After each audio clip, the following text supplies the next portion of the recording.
Together now as God's people, as we take our copy of God's Word and we turn together to our passage for this morning and a week ahead of us, and we find that in the Gospel of Matthew, chapter 16, verses 13 through 18. So the Gospel of Matthew, the first book of the New Testament, chapter 16, verses 13 through 18. So for several years now, we have taken the month of January. We've begun it with our covenant renewal service, and then we take the rest of the month to do a sermon series that we call What Does God Say?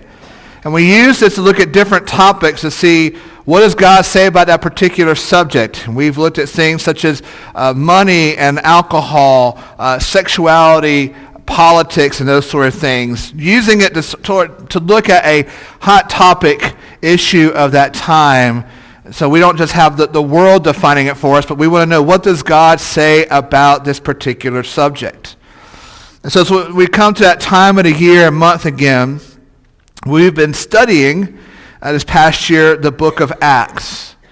And the book of Acts chronicles the birth and growth of the early church. So with that in mind, I thought it'd be good for us to, instead of looking at necessarily sort of hot topic button sort of issue, that we use this time to think through some more of the fundamentals of the church.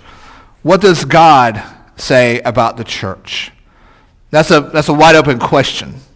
And we could spend a long time in this. But our plan is for this morning to look at what does God say about the church, focusing on just a couple things. Next Lord's Day, we're going to look at what does God say about being a member of the church, and then finish up the following Sunday about what does God say about leadership in the church. And then that will lead us then back in February into our study of the book of Acts. So you'll notice in your